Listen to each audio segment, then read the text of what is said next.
Yo siento que el femenino ha sido muy castigado, no se le ha permitido sentir, no se le ha permitido tener la libertad de su sexualidad. ¿Crees entonces que eso ha cambiado hoy en día? No, Nada. no, porque a pesar de todo, si ella elige ser libre sexual, sigue siendo una Porque para algunas personas es el padre, un Dios amoroso, y para otros es un Dios castigador. por la Biblia. La religiosidad está construida desde el temor y el pecado. La pareja tiene la capacidad inconscientemente de activarte todos tus miedos. Y te activa también eso que te estaba diciendo ahora, como no soy capaz de hacerme cargo de mí, entonces busco que alguien se haga cargo de mí. Y eso mismo pasa con el viaje, con los niños, con todas las medicinas ancestrales. O sea, te puedes mostrar la fuente del problema, pero no la van a resolver. De ahí para allá tienes que hacer terapia. Hay una mala idea del tema de sanar. La gente cree que sanar es que va a dejar de doler. No. Sanar es que cuando llega esa situación o esa emoción en tu cuerpo o esa memoria, tú ya no tienes miedo.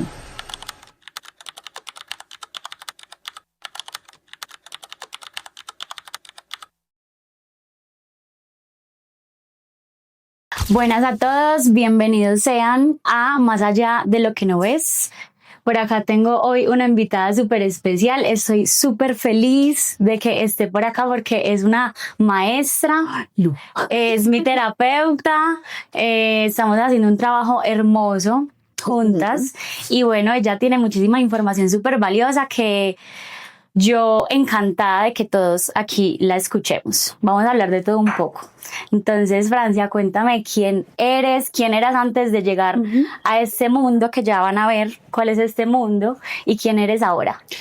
Bueno, pues yo creo que uno va cambiando como constantemente, ¿cierto? Entonces sí, hace muchos años atrás, muchos años digamos que era una mujer que no sabía ser mujer, que no sabía ser mamá, que no sabía ser hija y que tampoco sabía qué estaba haciendo acá. Estaba totalmente desubicada y desorientada, porque yo creo que así nos sentimos todos en algún momento de la vida, a pesar de que nací con dones, o sea que tengo como esa posibilidad de sentir cosas que usualmente el ser humano no siente, igual me sentía perdida, ¿cierto? Y ya con el paso del tiempo, digamos que empecé a comprender que la vida no era solamente ser lo que decía la gente, ser mamá, ser hermana, ser buena, o jugar a ser buena, porque yo creo que con el paso del tiempo uno ya va empezando a entender realmente qué es ser bueno. Y hoy puedo decir que soy una mujer en construcción y evolucionando día a día. Yo creo que hasta el último día de mi vida seguiré en ese propósito de ser no mejor, sino de vivir mejor. Esa soy yo. Ok, me encanta. ¿Sabes? Francia, cuéntanos a qué te dedicas. ¿Yo a qué me dedico? Yo me dedico a sentar a las personas en un sofá, incomodarlas, Sí. analizar mucho la historia de esa vida y cómo gesticula, cómo reacciona su cuerpo, porque nosotros hablamos por todas partes. Entonces digamos que hay un sofá que incomoda, a pesar de que es cómodo, incomoda. Y también tengo espacios donde doy medicina, ¿cierto? Y cuando hablamos de medicina es como de todas esas conciencias que trae la tierra y que se unen para enseñarnos a ampliar la glándula pineal, entrar en un estado de paz y empezar a escuchar desde adentro. Entonces, digamos que hago terapias acá y hago terapias en la montaña también y retiros. Listo. Todo esto abarca la espiritualidad. Cuéntanos, para que todos, absolutamente todos, entendamos qué es la espiritualidad. Ve, yo creo que la espiritualidad es como el amor. Todos tienen un concepto distinto. Y es distinto porque se construye de acuerdo a la experiencia que ese ser humano viva. Hay personas que creen que la espiritualidad es igual a la religiosidad. Y uno va caminando y se va dando cuenta de que es distinto. Y por el concepto, o sea, por la construcción que nosotros tuvimos desde chiquitos, terminamos tratando de creer que la espiritualidad es el mismo concepto. Entonces es como, tengo que meditar, tengo que hacer esto, porque si no lo hago, entonces no soy espiritual, ¿cierto? Entonces yo a veces pienso que como seres humanos trasladamos la religión en la espiritualidad que cada uno tenga como concepto. Si me lo preguntas a mí como individua, para mí la espiritualidad es ser observadora de mi vida y desde esa observación hacerme cargo de mí. Esa es la espiritualidad. Ya religiosidad tiene que ver con creencias, lo que tú creas afuera. ¿Y tú crees que hasta las personas más racionales que dicen que no, que yo no soy espiritual, que definitivamente no me voy por ese camino, viven momentos espirituales aunque no lo sepan? Yo siento que, yo sé que va a sonar muy extraño, pero esas personas que dicen no creer en nada están más conectadas que las que dicen creer en algo, porque ellas están conectadas con lo que yo busco en terapia, y es que ustedes tengan fe en ustedes mismos. La religiosidad es tener fe afuera y la espiritualidad es tener fe en ti, confiar en ti, ver tu gran potencial. Entonces ese tipo de personas se hace responsable de su vida. Entonces yo creo que son más espirituales ellos que nosotros, por decirlo así. Increíble, no lo había visto de esa forma. Y porque todos los seres humanos, o puede que no, llegamos como a empezar a cuestionarnos en algún punto de la vida. El ser humano está construido desde la sociedad y la religión y la familia, ¿cierto? Sí. Entonces digamos que esos son como los pilares del ser humano. Entonces el ser humano viene aquí a convivir en sociedad, a seguir unas reglas de esa sociedad, a ser un ser religioso, o sea, a creer que hay un Dios y a tener familia. Ese niño empieza a crecer y la mamá y el papá lo guían a lo que a ellos le guiaron. Entonces es como socializar, educarse, para después tener familia, para después trabajar, para tener una casa, para tener un carro, ya como esas cosas que nos enseñaron socialmente que eran aprobadas. Pero resulta que cuando tú ya has cumplido todo eso para lo que te fueron construyendo a lo largo de tu vida, sientes un vacío y dices, ¿y ahora qué? ¿Cierto? ¿Ahora qué voy a hacer? Pues, ¿qué más sigue? Y ahí es donde hay personas que hasta le pierden el sentido a la vida. Entonces amanece y no se engrandecen con ese amanecer y viven como en automático.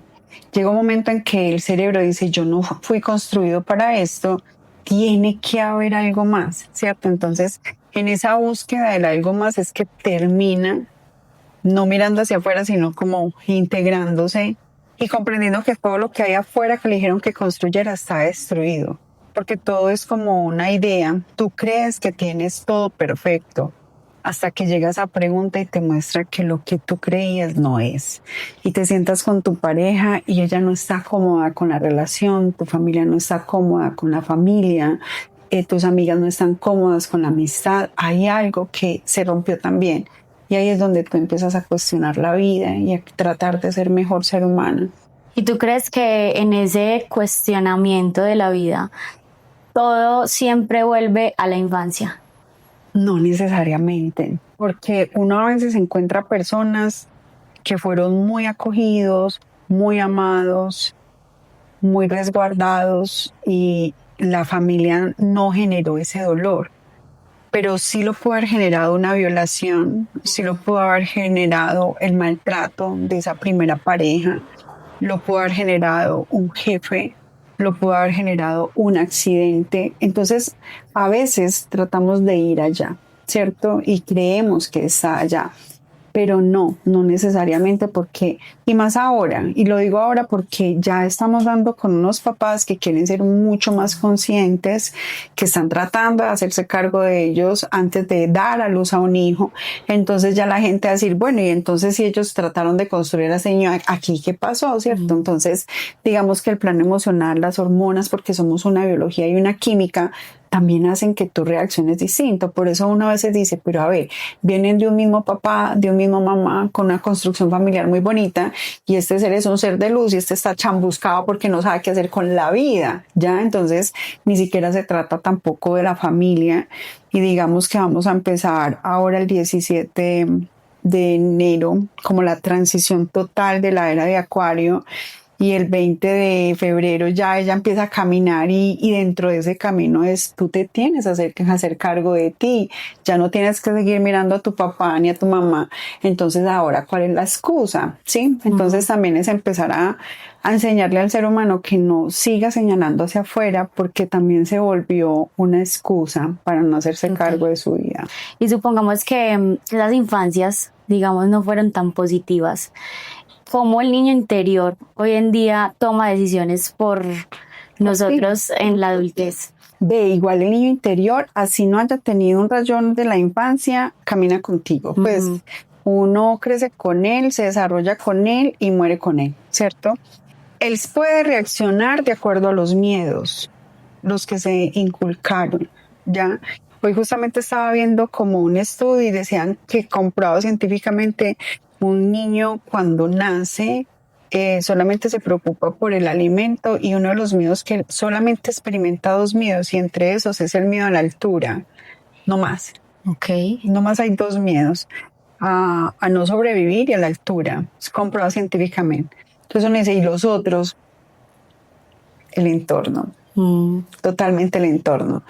Y ahí es donde se puede crecer un niño interior que manipula, un niño interior que se siente indefenso porque la mamá lo hizo sentir indefenso, o porque la sociedad lo hizo sentir indefenso, o un niño interior que duda, que no ve sus capacidades, y crece ese ser que cree que está en crecimiento y que está en el desarrollo de la humanidad, está creciendo con él, pero realmente esas situaciones son como un pendiente de vida que tarde o temprano alguien va a llegar, va a activar el botón y te va a decir, hazte cargo, ¿sí? Entonces, el niño interior siempre va a estar contigo, indiferente de si el rayón fue de niño o fue de adulto, él va a despertar. Y ya que hablas de que el niño interior también se relaciona con los otros, ¿cómo se relaciona el niño interior de pronto con las relaciones amorosas? A ver, hoy lo hablaba con alguien y siempre he pensado que un ser humano aprende mucho más que en el entorno. En primer núcleo familiar uno aprende mucho más es con la pareja. La pareja tiene la capacidad inconscientemente de activarte todos tus miedos, absolutamente todos. Y te activa también eso que te estaba diciendo ahora, como no soy capaz de hacerme cargo de mí, entonces busco que alguien se haga cargo de mí. Y ahí se une el niño interior con el ego o con el cerebro. El cerebro siempre va a activar un mecanismo de defensa, y es de sobrevivir. Entonces, cuando yo no confío en mí, cuando yo no me reconozco, ¿qué va a hacer el cerebro? Pues va a aplicar el reconocimiento y la exploración del territorio, observa a un ser humano que tenga más capacidades que tú, mayor potencial que tú, porque él sí va a permitir que tú vivas y tú no. Entonces ahí es donde todo se empieza a construir dentro de la relación. No hay mejor aprendizaje que una relación. Desde el amor puede pasar, pero creería que al principio es desde el dolor. Una vez escuché en un podcast tuyo incluso que muchas parejas, pues que tú ibas por ahí de pronto y como que muchas parejas tú las ves y como que, ahí van esos 2 niños interiores. ¿Cómo sería una relación consciente que ya tengan de pronto sus niños interiores más integrados? Qué rico que todos pudiéramos llegar ahí, pero como para poder llegar ahí deberíamos de dejar de estar huyendo. Es en serio. Sí. Nosotros de dientes para afuera decimos que ya sanamos, pero porque tú no tienes pareja. Porque tú estás cómoda en tu espacio, cómoda en el diario vivir, en tus actividades. Nadie está influyendo en él. Entonces tú dices, estoy súper bien, esto está funcionando maravillosamente bien. Cuando me doy cuenta de que sí, de verdad, lo que he hecho en terapia funciona, pues cuando hay alguien, y cuando llega ese alguien, al principio siempre algo va a tratar de tirarte hacia atrás. Entonces va a despertarse ese miedo a, ¿y si me lastima? ¿Y si no va a ser? ¿Y si me abandona? ¿Ya? ¿Y si es infiel? Muchísimas cosas, o sea, depende de lo que tú hayas vivido, el trauma que hayas vivido. Y ahí es donde tú tienes que empezar a respirar y decirte, yo ya no soy eso. El proceso no es con el de afuera. Uno ya empieza a entender y uno dice, no es él, son mis miedos, es esa herida del pasado. Es eso que hoy está tratando como de decirme, oye, alerta. No, es como tú te estás haciendo cargo de tus heridas, yo me estoy haciendo cargo de mis heridas y tenemos la capacidad de tener conversaciones muy incómodas, porque yo creo que no hay nada más incómodo que tu pareja te diga, mira, no eres tú. Pues suena cliché, pero es verdad, no eres tú, es mi proceso. Y dentro de mi proceso, a mí me da mucho miedo cuando tú no me contestas inmediatamente, porque siento que no soy suficiente para ti, que no tengo la atención suficiente para ti. Sigue haciéndolo, no dejes de ser tú. Yo me tengo que hacer cargo de ese sentir. Pero cuando yo no tengo el desarrollo de esa situación, ¿yo qué hago? ¿Por qué no me contestaste? Claro, ya no soy importante para ti, pero es que estabas en línea, pero es que a mí no me quisiste hablar. Esa es la gran diferencia. Cuando hay una relación de verdad bien cimentada en tu proceso de sanación y el proceso de sanación de la otra persona, yo tengo la capacidad de aceptar mi memoria dolorosa, pero no entregarte la maleta para que te hagas cargo de ella o me hagas la vida más posible porque no me quiero responsabilizar de esa herida. Hay que dejar de evadirnos entonces. Sí, pero sobre todo hay que ser sinceros. Obviamente a las personas les da mucho miedo la sinceridad, suena extraño, pero es real. Si yo llego donde alguien y digo, estas son mis heridas, lastimosamente por todo lo que a veces sale en las redes, es como, no, es que ella está rayada, pues ella tiene muchos traumas, ¿yo qué me voy a meter ahí? Entonces a mí la gente me dice, no, Fran, es que uno peca por ser demasiado sincero, otras veces peca por no decir nada. Entonces uno como donde se cuadra, ¿cierto? Entonces yo, ese que hago es, vete de ahí, Fran, pero me gusta, yo, vete. Porque si la persona que está ahí, que aún no ha tenido la oportunidad de conocerte, porque para uno conocer a alguien se requiere no 1 mes, 2 meses, sino 2 años más o menos, que no quiere conocerte, ya te está juzgando por tu pasado, esa es la primera bandera, vete. Vete, y si este es el aprendizaje, no importa. Llegará la persona que diga, ok, gracias por ser sincero, ya sé que no puedo tocar eso y gracias porque te vas a hacer cargo, pero es que esta también es mi maleta. Todos tenemos una maleta, todos. Nadie, absolutamente nadie en la tierra está resuelto. Pero si yo tengo una persona al lado que me la respeta, estoy bien construida y estoy cimentando una buena relación. Ok, entonces hay que dejar de evadirnos, pero con responsabilidad. ¿Y por qué sanar esas cosas nos duele tanto, pero valen tanto la pena? Bueno, aquí vamos, yo hoy lo hablaba y yo decía, no, venga, yo tengo que lograr este espacio. Porque hay una mala idea del tema de sanar. La gente cree que sanar es que va a dejar de doler o que se va a borrar de tu memoria. No. Sanar es que cuando llega esa situación o esa emoción en tu cuerpo o esa memoria, tú ya no tienes miedo, tú ya sabes caminar con ella. Eso ya no va a dañar ni tu vida, ni la vida de la persona que está contigo. No va a haber un tsunami de emociones que te destruya a ti y destruya al otro. Hay heridas, Manuela, que van a durar toda la vida. Se van contigo, pero ya no destruyen. Entonces las personas, porque hay gente que dice, pero estoy cansada de sanar. Y yo digo, ay, sí, qué pereza. Vive, ya llegó el miedo, camine con el miedo. Esa es la vida. Porque si a toda hora nos vamos a pasar tratando de resolver el proceso de sanación desde la tatarabuela, no vamos a terminar nunca. Tampoco vinimos a hacer eso. uno viene a hacerse responsable de su vida, y dentro de la responsabilidad es como, sí, está bien. Eso es como si tú en ese momento estás caminando y medio se te mueve el talón, ¿qué te está diciendo la vida? ¿Que dejes de caminar? No, ten más atención, ¿cierto? Eso mismo pasa con el proceso que hace uno en sanación, es ten más atención, abre un poco más la mirada de la vida. También sé consciente de, por ser seres humanos, no significa que somos perfectos, y por no ser perfectos, tú me puedes dañar a mí o yo te puedo dañar a ti, con o sin intención. Entonces es también entender que aquí pueden pasar muchas cosas, pero eres tú la que pone el límite. Para mí eso realmente es sanar. Sanar es cuando alguien sabe poner límites y cuando se cumple lo que se promete. Si dentro de lo que ya se promete es, yo me voy a hacer responsable de mi vida, yo voy a cuidar más de mí, yo voy a poner límites, y no lo cumple, no sanó. Y siempre estamos de pronto poniendo o cumpliéndole más al otro que a uno mismo. La verdad, qué pereza. Qué pereza, porque siempre vas a quedar en deuda. Porque si a él le enseñaron a sentirse insuficiente, tú serás el espejo de su insuficiencia. Lo más importante es ser auténtica. Porque si tú eres auténtica, le enseñarás a ese ser a ser auténtico. La mejor forma de uno enseñarle a alguien es con sus obras. Hacia la otra persona le incomoda.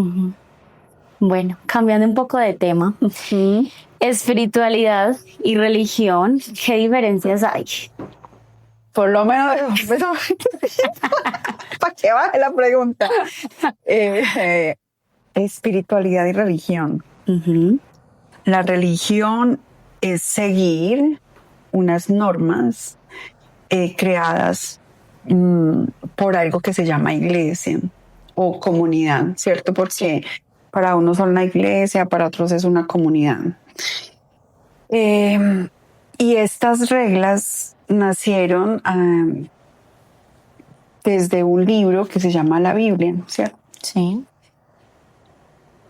Lo cual a mí me parece que hace que el ser humano involucione, porque son normas de hace muchos años, o sea, definitivamente más de 2000 años. Entonces, la religiosidad hace que tú limites tu vida, y la religiosidad está construida desde el temor y el pecado. ¿Ya? Por eso, aunque tú digas que eres espiritual, todavía hay una pequeña partícula en tus genes que si supuestamente oras mal, entonces estás ahí precavida pensando que ya te va a pasar algo malo, ¿cierto?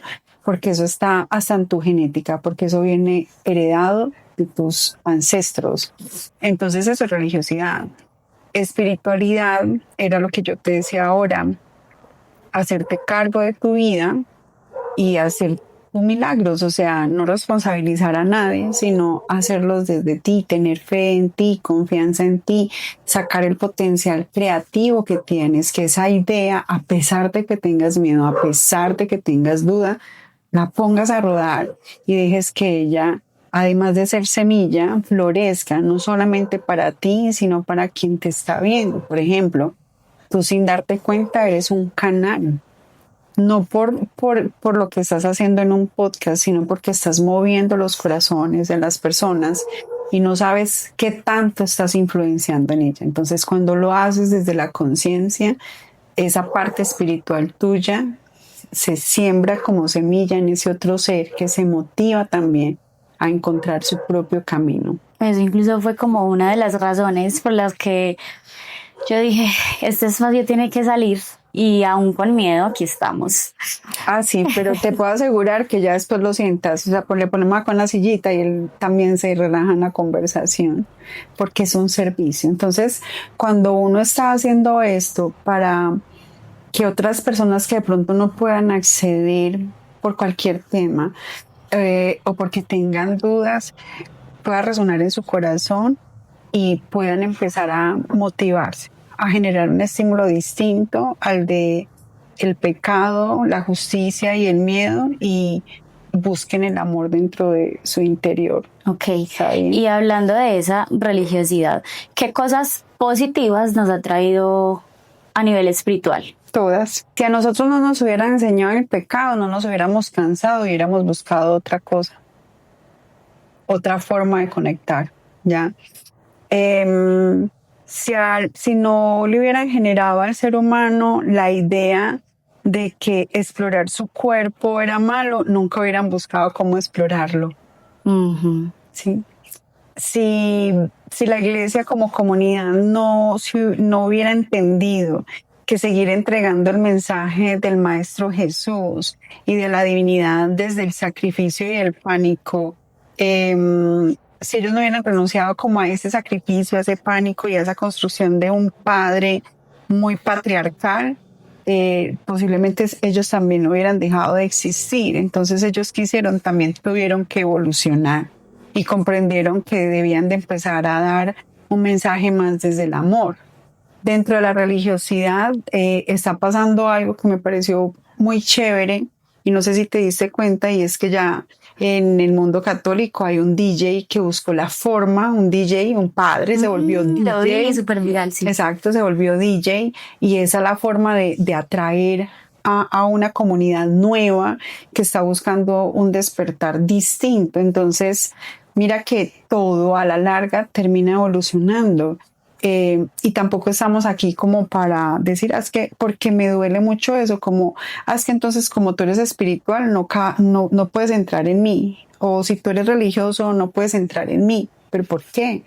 Ya todo desde la individualidad y el respeto se puede permitir, y creo que no hay nada más sano que la espiritualidad, porque debe de ser respetuosa.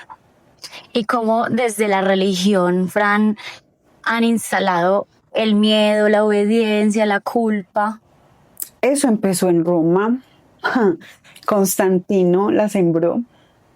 Realmente él fue el que siguió con esa herencia, pero si somos sinceros, digamos que en la época de Moisés todo se veía desde el dolor, desde el sacrificio, de seres que salieron de Egipto a buscar el jardín del Edén o el camino o esa alianza con ese padre que les estaba prometiendo un territorio, pero ellos creían que el territorio era físico. Y por eso pasaron más de 40 años en el desierto y vieron clanes fallecer, no todos sobrevivieron. Y los que llegaron a supuestamente ese territorio eran los nietos y los hijos, ni siquiera fueron los que empezaron. Entonces ahí empiezan a construir una idea de un patriarcado muy doloroso, donde empalaban a las mujeres, donde las apedreaban, donde era súper patriarcal, ¿ya? Después de eso, antes del nacimiento de Jesús, continuaban como con esa mirada del pecado, del juicio, del señalamiento, y si no seguían eso radical que decían, por eso a veces las religiones son muy radicales, entonces los excluían o simplemente los castigaban o los mataban, ¿sí? Ya después de eso nace Yeshua o Jesús y él como que viene a decir, no, aquí todos somos uno, y no gustó a esa comunidad que venía con el linaje de Moisés, y ellos fueron los que lo mandaron a matar, no fueron los romanos, fueron ellos los que solicitaron que hicieran esa ejecución, porque no querían ese cambio, querían quedarse en el pasado. Ya después, 400 años después, llega Constantino, crea la religión, pero la crearon porque todo era un desorden. Había un desorden social, había un desorden en comunidad, había un desorden moral. Entonces, ¿qué hizo la política ahí? Venga, unamos todo esto y creemos la religión. Y ahí fue donde organizaron como la religión. ¿Ya? O sea, que la religión es un invento del ser humano. Sí, claro. Y eso siempre lo dijo. Ok. Y como cualquier creencia, sea la que sea, o en qué momento una creencia empieza a limitar. Cuando hay ego, o sea, y mucho cuidado que no solamente hay ego religioso, hay ego espiritual. Sí. Total. Y para mí también es muy peligroso. Por eso yo te decía ahora, no, maestra, no llego. Me falta mucho camino. Es más, podría irme de acá de la tierra sin haber aprendido mucho. Y más ahora con todos estos cambios que vienen, donde la exigencia de Acuario es Tú tienes que ser tu propio espacio y muchas cosas van a cambiar. Entonces es como tanto la espiritualidad como la religiosidad, si se cierra a no querer ver las cosas desde la transformación, es algo que no es seguro. Entonces aquí todos estamos aprendiendo. Lo que yo pueda decir hoy se puede transformar dentro de 2 o 3 años. Y eso hace parte del crecimiento y la conciencia del humano. Todo cambia de acuerdo a esa unión de conciencias que están buscando encontrarse. Y en la medida en que nos encontramos, esto tiene que seguir evolucionando. Si alguien se cierra a la evolución, es ego. Fran, ¿y cómo describirías ese ego espiritual del que hablas? A mí ese me parece muy temible. Realmente, porque es que pues la persona que es religiosa va los domingos a misa, hace el rosario, ¿cierto? Y sí, a veces le pelean a uno y dicen, es que usted es espiritual. Y entonces yo tuve una cercanía con una persona que me decía, pero es que yo siempre voy los domingos a misa y en cambio tú eres espiritual. Yo lo miraba y yo decía, pero no entiendo, pero pues, si esa es su forma y digamos que una de las cosas que hizo que esa persona se alejara de mi vida era justamente porque yo soy espiritual, entonces no entiendo, ¿cierto? Entonces, digamos que el ego espiritual es el que cree que él tiene la razón de todo, que no ha comprendido que él también es un proceso, o sea, es un ser en evolución. Entonces es como tiene que ser así. Por ejemplo, dentro del proceso evolutivo, por ejemplo, de las medicinas ancestrales, lo que está pasando en la espiritualidad es que se le está abriendo las puertas a las personas que les gusta la ciencia y que las unen con la espiritualidad para ayudar en procesos ya químicos de tu cuerpo para trabajar la ansiedad, la depresión y las adicciones, ¿cierto? Y digamos que yo estoy poniendo un ejemplo porque ya más de una vez han dejado unos comentarios en mis redes que yo la verdad las dejo, sigan ahí ustedes el debate. Ignoras mejor. Ni siquiera es ignorar, me encanta el debate. Okay. Entonces todo el mundo cree tener la razón. Entonces digamos que como yo hago una corriente entre ciencia y espiritualidad, porque a mí me gusta así, hay cosas que yo digo y no gustan, ¿cierto? Y se paran en la palabra y yo pues listo, te da felicidad, está bien, pero hay que entender que ya no tenemos las mismas corrientes nativas del rapé, del mambe, hasta de la ayahuasca. Hay gente que va al Amazonas y que cree que va a encontrar al indígena antiguo que estaba vestido de indígena. No, ya tienen blue jeans, ya tienen camisas, es más, tienen kioscos donde venden la ayahuasca. Entonces ha cambiado muchas cosas, entre esas que hasta las mismas comunidades se salen de las bases con las que se fundamentaron este tipo de medicinas y las vuelven un negocio, ¿ya? Y aún así, viéndolo así, llega una Francia o llega otra persona que quiere verlas desde el respeto, desde una dirección respetuosa por tu cuerpo, por quién eres espiritualmente y molesta, ¿ya? Entonces eso también es muy dañino y es dañino porque antes se le daba ayahuasca a la misma comunidad indígena, no salía de la comunidad. Ya se le está dando ayahuasca o niños santos o peyote o otro tipo de medicinas a personas de estos territorios que han tenido conexión con muchas drogas, con muchos químicos, donde le han cambiado la química a tu cuerpo y pues por eso también a veces pasan fallecimientos dado a las medicinas. Entonces, si esta persona no está construida dentro de quién eres tú como individuo de la ciudad, de un pueblo, de este espacio, pues también le puede pasar algo que no esperaba. Entonces, ese ego espiritual hace que yo pueda dañarte sin quererlo. ¿Sí me entiendes? Sí. Yo algo que tengo claro es que el verdadero mamo o el verdadero taita, porque todos tienen distintos nombres de acuerdo a las comunidades, porque si no después van a decir, ya si no se dice, son distintos de acuerdo a las comunidades. Cuando están tan conectados con la comunidad, ellos saben realmente para qué sirve ese cordón umbilical de la tierra que es el yagé o la ayahuasca, y muchas veces ni siquiera tiene necesidad de dártelo a ti, sino que te pide permiso, la toma, entra a tu espíritu, revisa y después te dice qué hay que hacer.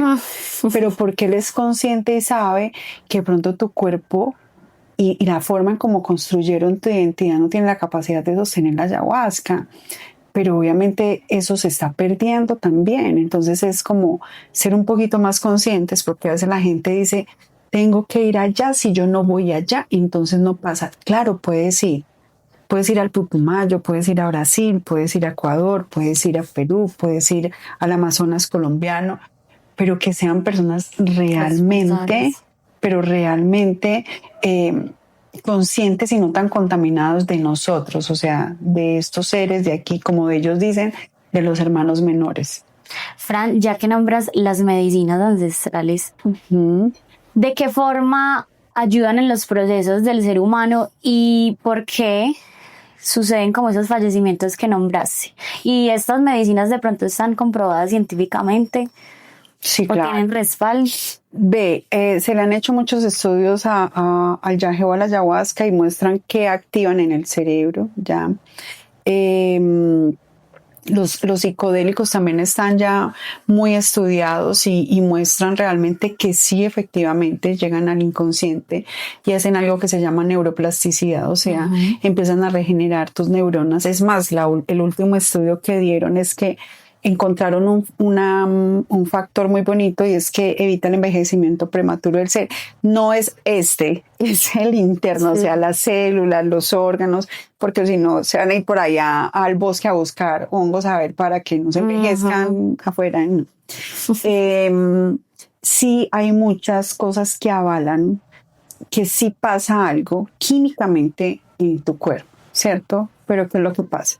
Por ejemplo, el yagé o la ayahuasca no se le puede dar a personas que estén tomando medicamentos psiquiátricos, porque antes genera todo lo contrario, ¿ya? Y la persona puede terminar en un centro de rehabilitación porque no entendió ni lo que vio y se le acabó de descuadrar su química, ¿cierto? Pero también personas que tienen problemas de la presión, que tienen problemas de sobrepeso, que tienen problemas de riñones, que tienen problemas del corazón, no son calificables para esa medicina porque te puede dar un infarto y te puede matar, ¿ya? Entonces, ¿qué es lo que pasa? Que a veces la gente va donde el taita, no le dice la verdad, se la toma y ahí se le muere al pobre taita y él sin saber qué fue lo que pasó, ¿sí?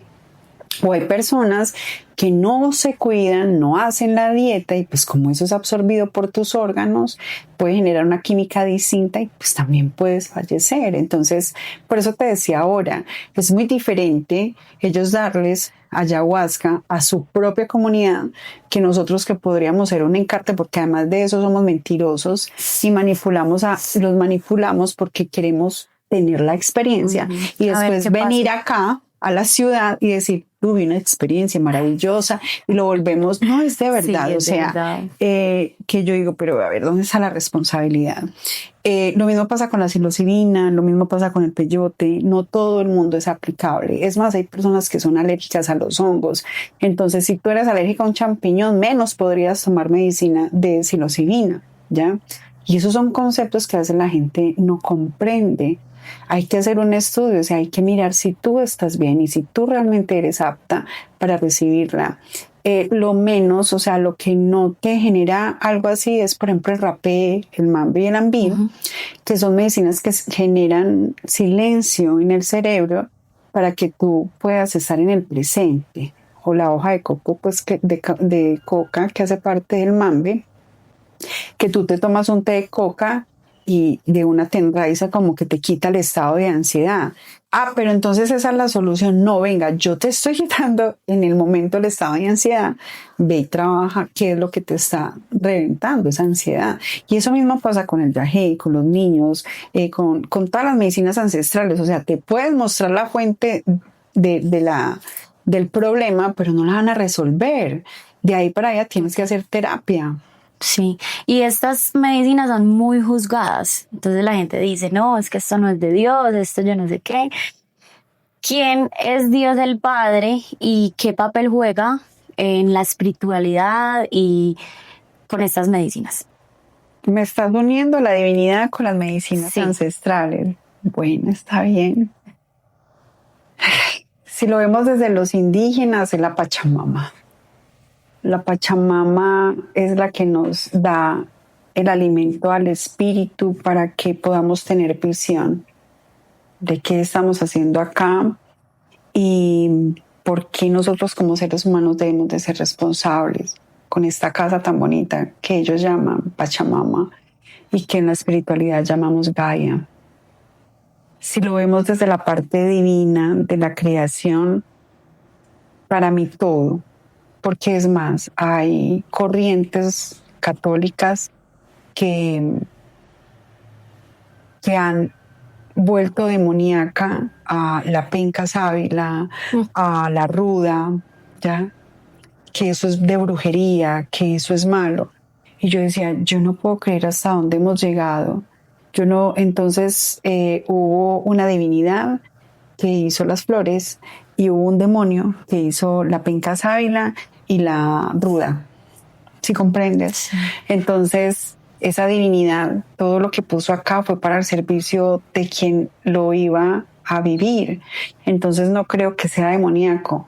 Lo que pasa es que es más fácil catalogar lo que yo no sé como un concepto del demonio que investigar y saber qué realmente hacen en ti como ciencia, ¿cierto? Total, hay que cuestionarnos. Sí, la espiritualidad enseña mucho eso. ¿Para qué? ¿Para qué voy a hacer psilocibina? ¿Para qué voy a hacer rapé? ¿Para qué quiero mambe? ¿Para qué quiero ambi? ¿Para qué? Porque yo he tenido personas que caminan con su mochilita, es hermoso, es muy lindo, un outfit muy bonito, pegados de mambe y ambil, y yo, ven, ¿para qué lo estás haciendo? No, porque es que los indígenas se conectan con el mambe y el ambil y silencian el... Yo, sí, son ellos, no tú. Explícame tú para qué lo estás haciendo. O sea, tú no puedes replicar algo que viene de una comunidad que creció con eso. Eso es como, si yo te digo a ti, ven, meditemos, mano, ¿cierto? Tú te me sientes en flor de loto y yo te digo, ¿para qué te sentaste en flor de loto? No, es que los budistas se sientan en flor de loto para que se vuelva una loto y llegue el camino y el despertar de la iluminación. Y yo, pues sí, es allá, donde a los niños desde el primer año les están enseñando a sentarse así. Tú nunca lo has hecho. ¿Cómo vas a obligar a tu cuerpo a hacer algo así? Es más, cuando te vas a... Es más, por eso es tan incómodo, porque uno es, me duele aquí, me duele aquí, me duele aquí. Por eso uno no se concentra. En cambio uno dice, siéntate bien, coloca tu cuerpo cómodo y primero aprende a silenciar el cerebro y ya después miramos si algún día llegas a la postura sin que el cerebro diga, oye, me está doliendo la rodilla, me está doliendo la cadera, me duele la espalda, estoy cansado, ¿sí? Entonces ahí es donde hay que empezar a cuestionarnos de verdad. Para eso la espiritualidad, ¿para qué? No el por qué, sino el para qué. Fran, y hablando de la divinidad, ¿por qué para algunas personas es el Padre un Dios amoroso y para otros es un Dios castigador? Por la Biblia, lastimosamente. En la Biblia, si tú no hacías las cosas bien, Él te castigaba.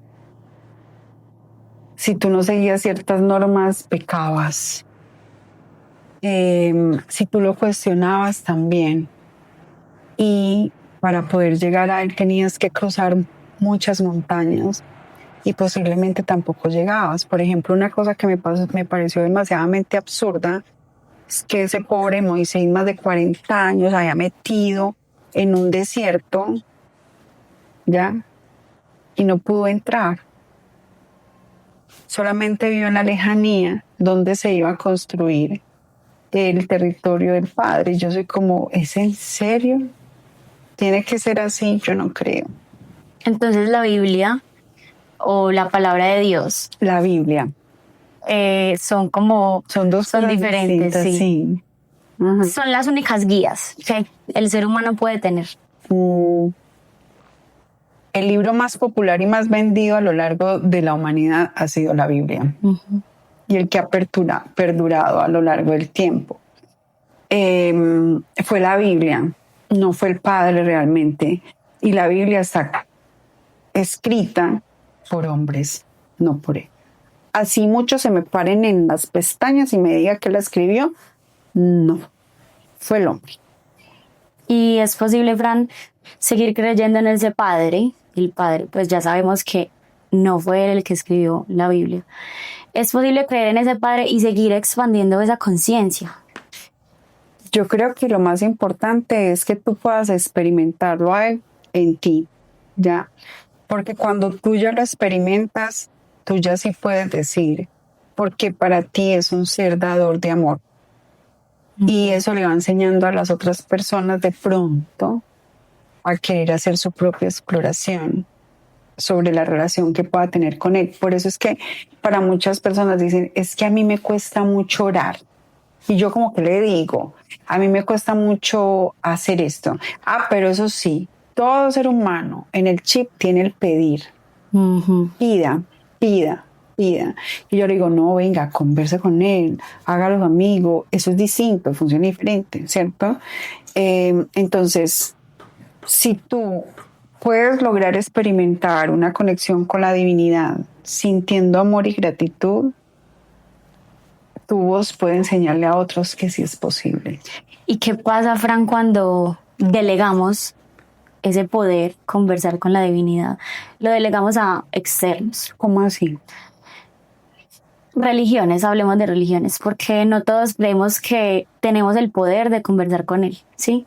Entonces delegamos esas creencias y entonces no tenemos el poder, pero si voy a la iglesia es la única manera en que yo puedo conversar con él. ¿Qué pasa cuando delegamos ese poder espiritual que todos tenemos? A ver, por ejemplo, a mí me gusta mucho ir a la iglesia del poblado, del Parque del Poblado, cuando está sola, sola, ¿cierto? Esos espacios tienen algo muy bonito y es que cuando están solas se siente paz. Hay un silencio que se armoniza, ¿cierto? Pero delegarle a un sacerdote que haga un milagro por ti es como tú entregarle las llaves de tu casa a un perfecto extraño. No porque el sacerdote no lo pueda hacer, posiblemente lo pueda hacer, pero a su manera, de acuerdo a su estructura, de acuerdo a su enseñanza. Y no conoce nada de ti. Entonces es como, yo creo que es así, pero no sé realmente si es así. Ir a la iglesia, yo creería que el deber ser es escuchar al sacerdote, porque de verdad que ellos hablan muy bonito, sí. la gran mayoría, ¿cierto? El único momento donde yo estoy muy en desacuerdo con ellos es cuando alguien fallece. Ni siquiera se toman el momento de antes de hacer la misa, no, la mayoría, no todos. Después me va a mi problema acá. Pero porque ya lo he vivido y ya lo he experimentado cuando acompaño a las personas, como de antes de empezar la homilía, cómo era ella, quiero conocer a su familia. Entonces hablan por hablar y terminan diciendo un poco de cosas que la gente dice como que no la representa a ella, ¿cierto? Por eso te decía, eso es como entregarle al sacerdote las llaves de tu vida, es imposible. Ellos hablan demasiadamente bonito, pero pasa lo mismo que puede pasar por ejemplo, con lo que se hace en los podcasts, y es que tocan el corazón, pero la gente no sabe qué hacer con esa información y al otro día vuelven a ser exactamente iguales. Entonces hay sacerdotes que de verdad que entregan el servicio en la búsqueda de que el ser humano sea un mejor ser humano, pero no es suficiente. No, se quedan cortos porque el humano no se quiere comprometer con su proceso. Total. Fran, la historia de Adán y Eva, que ustedes se tienen que ver ese podcast, ella cuenta todo increíble. ¿Qué se omitió en esa historia y que sí se contó de verdad? No se contó nada de verdad. Nada. No, porque cuando se cuenta la historia de Adán y Eva, omitieron la principal.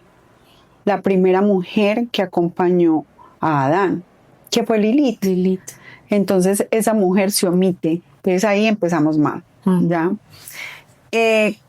Cuando después nunca dijeron por qué se hizo de la costilla de Adán, salió Eva. Y de la costilla de Adán no es la costilla, pues que me saca la costilla, no. Es una alegoría. Sí. Entonces es como de esa parte de él, de esa estructura de él, sale la forma de Eva. Y es porque ella tuvo la experiencia con Lilith y quería que no fuera imagen y semejanza del Padre, sino desde él, ya que fuera algo para el servicio de él. Entonces digamos que ahí sí se omiten muchas cosas. Se omite la responsabilidad que tenía Adán también frente a la situación que pasó en el jardín del Edén, supuestamente por la desobediencia. Digo supuestamente porque de verdad que eso es un enfoque mucho más amplio, donde solamente dicen ciertas cositas, pero las otras, las importantes, se omiten. Entonces es como ese hombre también no se hace responsable y señala a esa mujer. Cuando se cuenta esa historia, se le da poder al hombre, hablando desde el masculino, para señalar la responsabilidad frente a todo a la mujer.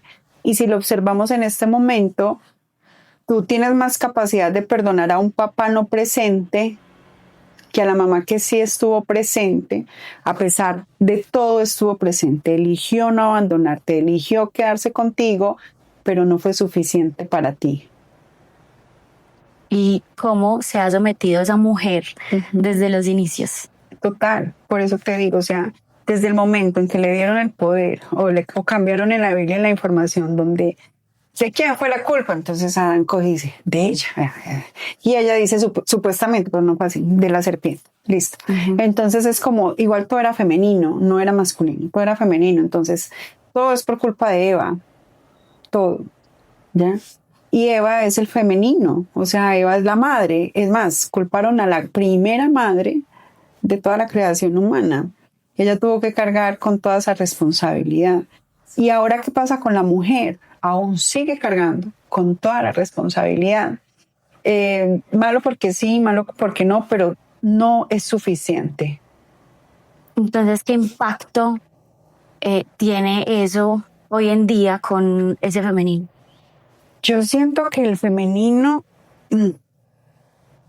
ha sido muy castigado, no se le ha permitido sentir, no se le ha permitido tener la libertad de su sexualidad, no se le ha dado la oportunidad de elegir si quiere, de elegir de verdad, o sea, en la construcción desde su infancia, de no ponerle una cocinita de juguete, una plancha de juguete, unas muñecas para que juegue a la mamá, sino de enseñarla a construir desde tú puedes ser científica, tú puedes ser escritora, tú puedes ser médica, tú puedes ser algo distinto a ser mamá. No, ella tiene que ser mamá, porque si no es mamá, la descendencia de Dios va a perecer. Y supuestamente la mujer solamente sirve de vasija para tener hijos como Curí, porque ese es el deber ser de ella con Dios. ¿Pero crees que eso hoy en día? Padre Santísimo. Ay. Me encantó, como que dije, ay, yo que acabo de decir, pero ya lo dije, nada que hacer. ¿Crees entonces que eso ha cambiado hoy en día? No. Nada. No. Absolutamente. No, porque así tú no tengas 2 hijos, si tienes uno, igual sigue cayendo sobre ti la responsabilidad de tener que ser perfecta y no abandonar, pues si no eres una mala mujer. No, porque a pesar de que supuestamente la mujer puede acceder a tener sexo con otras personas, ella ni siquiera ha podido acceder a su sexualidad consciente. No, porque a pesar de todo, si ella elige ser libre sexual, sigue siendo una puta. ¿Ya? Entonces no ha cambiado todavía. Pero hoy en día las mujeres estamos súper empoderadas. De nada. Ajá. Entonces ese falso empoderamiento, como también ha intentado opacar al hombre. Todo, mira, supuestamente el empoderamiento femenino nació en los años 60 con la búsqueda de la liberación sexual de la mujer, donde se le decía que ella podía ser vista por igual, pero si empezamos a revisar aún ahora, la mujer no ha podido tener cargos públicos altos. Es un porcentaje muy bajo, o sea, del 100% escasamente existirá un 10% donde la mujer ha podido tener un cargo alto, ¿cierto? Entonces, no. Esta mujer, el empoderamiento de esa mujer fue como, yo puedo ser igual al hombre, entonces esto se acabó de petaquear, porque entonces es quién más se come a quién. ¿Quién más tiene poder que quién? ¿Quién tiene más dinero que quién? ¿Qué empoderamiento es ese? Eso no es empoderamiento, eso es ser... Dilo. tener senos y querer ser un hombre. Ya. Ser igual a un hombre. Entonces, ¿cómo tú describes el verdadero empoderamiento? Ojo que el empoderamiento no solamente es femenino. Sí. El empoderamiento debe ser femenino y masculino. Y el verdadero empoderamiento es el que el ser humano tiene cuando tiene la capacidad de elegirse a pesar de lo que la gente de afuera diga de él, desde que sea un acto consciente, que no le haga daño. O sea, hoy no quiero estar contigo, no porque no te ame, sino porque hoy necesito tiempo para mí. Hoy no deseo contestarte ya, porque mi prioridad está centrada en mí. Ese es el verdadero empoderamiento. El verdadero empoderamiento es hoy yo elijo no estar contigo porque no voy a seguir siendo adicto al maltrato, no voy a seguir siendo adicto a la deslealtad, no voy a seguir siendo adicto a la manipulación. Hoy no deseo seguir trabajando acá porque me está quitando la paz, porque está elevando el cortisol. Ese es el verdadero empoderamiento. Uno va al gimnasio a hacer terapia, no es de verdad, pero no empoderarse. Porque yo tengo personas que están muy pasadas, pero pasadas de lindas, pero no saben empoderarse, no tienen límites. Totalmente. Entonces, el empoderamiento es un límite que te pones a ti mismo y que pones hacia afuera con respeto, no llevándose por delante a la gente y aprendiendo a ser individual.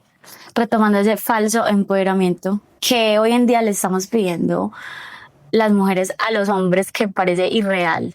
Todo, absolutamente todo. O sea, mira, yo soy mamá de 2 hijos hombres y qué difícil es y qué injusto es. Y la mujer que pide que ese hombre se haga cargo de ella, no se ha percatado que ella también puede tener hijos hombres. ¿Sí? Entonces, yo tengo un hijo mayor que en este momento está haciendo la especialización en la universidad, la maestría, y ha sido un muchacho centrado, que ha estudiado, que le gustan los idiomas, que quiere recorrer el mundo, que quiere seguir creciendo para él. ¿Qué pasaría si se encuentra con una persona que lo único que quiere es tú me tienes que cuidar, tú me tienes que proveer, tú? Le va a quitar los sueños. Le va a quitar la intención con el que él venía transitando su vida. Entonces, por eso te digo, todo. Es que cuando yo tomo la decisión de estar con alguien, es para que entre los dos vamos a construirnos, vamos a crecer, vamos a evolucionar. No para que tú te hagas cargo de mí, suficiente con lo que tú tienes que cargar como para que yo hoy te diga, ay Manuela, mira, yo voy a vivir contigo, pero tú pagas todo y yo aquí me siento plácidamente porque soy mujer. No tiene sentido. Entonces la gente me va a funar. Ya estoy acostumbrada. No me importa, pero es que todo tiene que ser en equilibrio. Todo tiene que ser coherente. Yo, ¿cómo le voy a exigir al Padre, a la divinidad, al universo, a quien nos dele y rece, que traiga un hombre próspero y abundante si yo ni siquiera sé qué es prosperidad y abundancia? Lo voy a quebrar. Me voy a llevar por delante todos los años de trabajo. Lo voy a dejar sin nada y me voy a quedar sin nadie. Entonces, como no me sirve y yo tengo esa mentalidad, voy y busco otro que tenga más dinero porque es que este fue insuficiente. No, todo lo estamos haciendo mal. Me emocioné. Este tema es profundo porque Siento. de eso se habla mucho en las redes sociales, y entonces fue una aperanita que porque dijo que 50-50 nunca ni jamás, que yo no sé qué, un montón de cosas. La verdad, yo creo que cuando uno da con un hombre que es feliz cuidando de ti, viéndote brillar, crecer, ¿por qué no compartir con él? ¿Por qué no reconocerlo a él? ¿Por qué no hacerlo sentir que es un ser creador? Y más porque posiblemente ese hombre desde chiquito tuvo que caminar una vida donde tuvo que demostrarle a sus papás que él no iba a ser un inútil.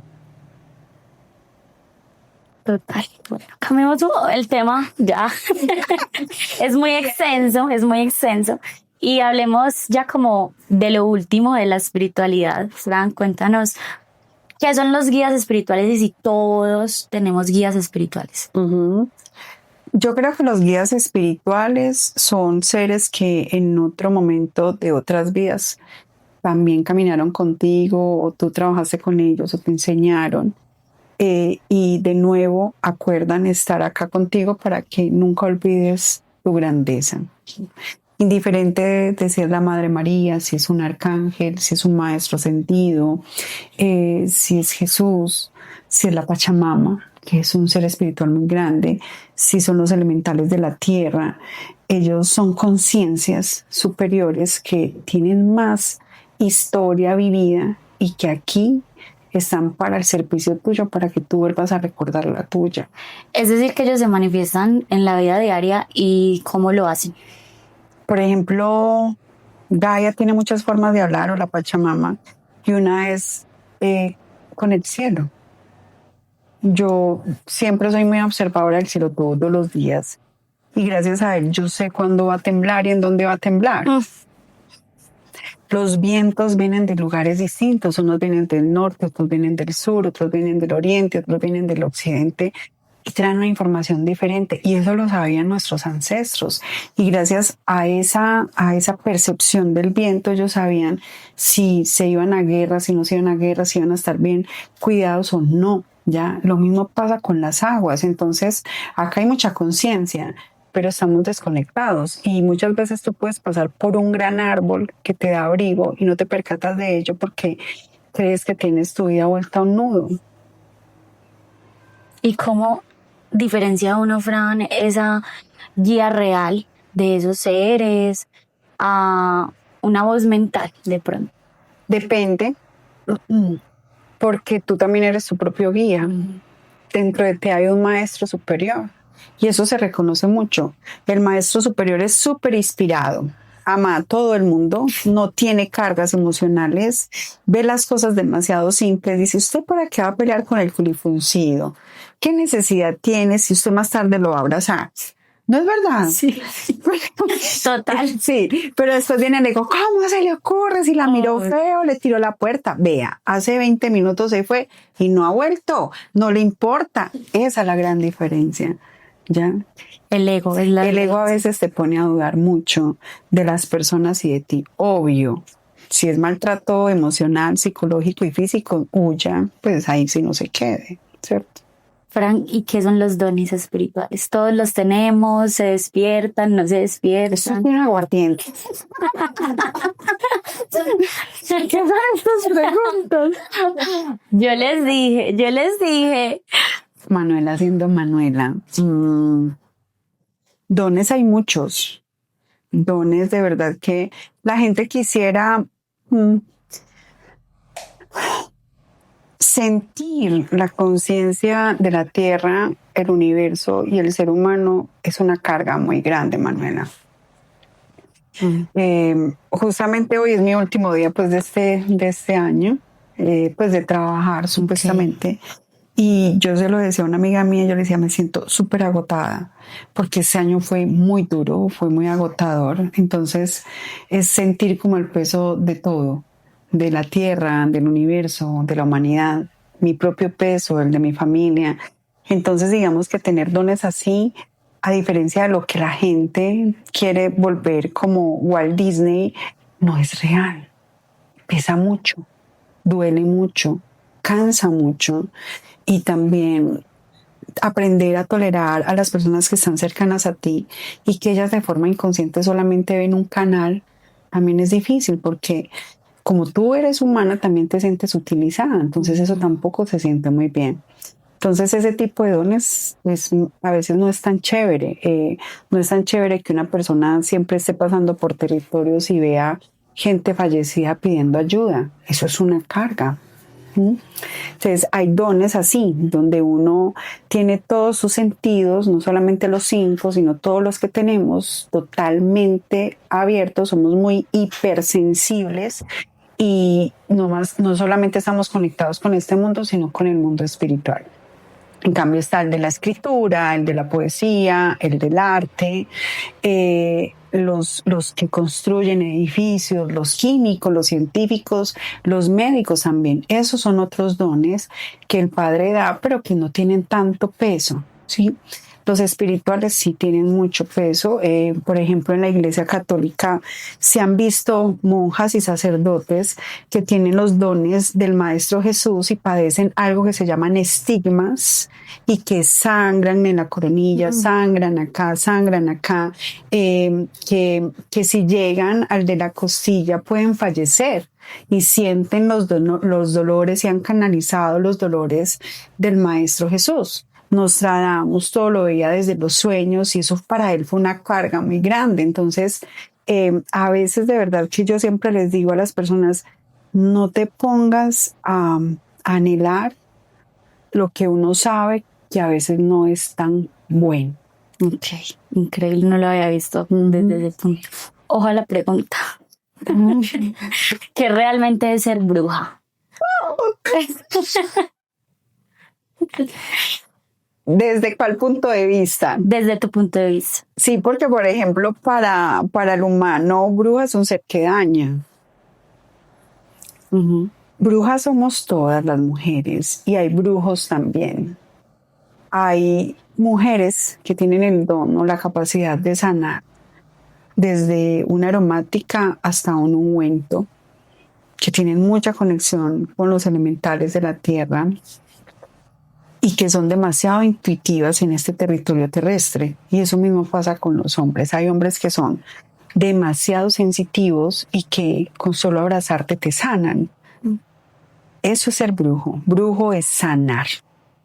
Es transformar una herida de un ser humano, tanto física, porque también tienen esa capacidad, tanto física como emocional y sentimental, en dulzura. Ya lo otro es maldad. Ok, eso depende como de la intención. Exactamente. Que tú tengas. Y hablando de esos dones, Fran, ¿todos podemos hablar con seres fallecidos o no todos?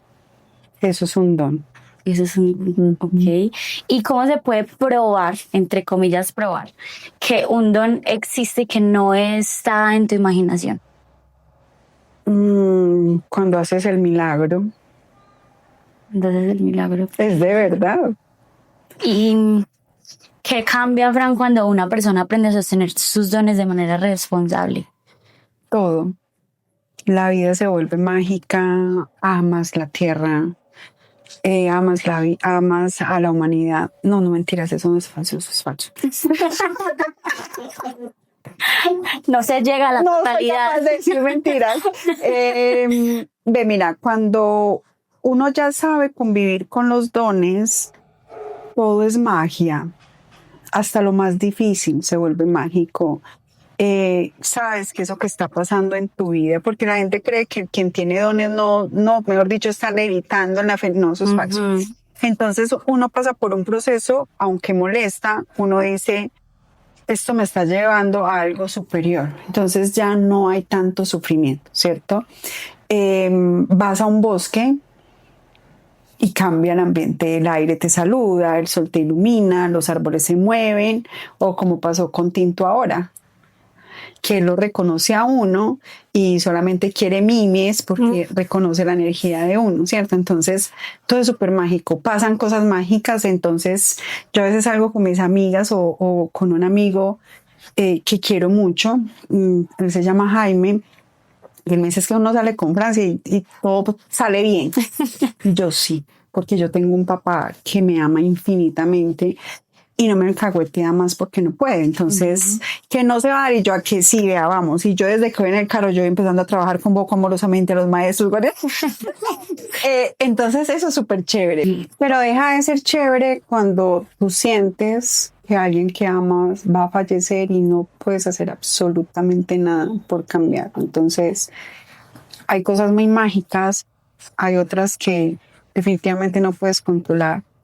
y hay procesos que te cuesta un poquito más habitar porque lo sientes más difícil. Sientes el dolor de la pérdida antes de que la persona fallezca, sientes el proceso de ayuda que hay que hacer cuando ella ya falleció para que siga evolucionando y pueda llegar como a la presencia de la divinidad, y ya después sientes el dolor de la casa, de la familia, y tú eres el último que puede hacer el proceso porque estás apoyando a quien lo necesita porque tú lo puedes manejar mejor que ellos. Entonces eso tampoco es fácil. Dualidad. Uh-huh. Fran, ¿qué le dirías a esas personas que quieren iniciar este mundo de la espiritualidad pero sienten mucho miedo? Ve, mira, el mundo de la espiritualidad no es creer en los ángeles, no es creer en los arcángeles, no es creer en la Pachamama, no es hacer psilocibina, no es hacer ayahuasca. El mundo de la espiritualidad es ir hacia adentro, empezar a hacer un proceso de sanación con esa mamá que molesta, con ese papá que aún duele, con esa pérdida de esa abuela que cambió tu vida. Ese es el verdadero proceso de la espiritualidad. Ya lo otro se llama psicomagia, no los niños santos ni la ayahuasca. Es mejor como que separar las cosas, pero encender una vela, armonizar tu casa, hace que, claro, la vibración de la casa cambie porque ya no está triste o ya no está pesada con tu energía. Eso es otra cosa totalmente distinta, que son rituales que tanto se hacen en la religión como en la espiritualidad. Uh-huh. Ok.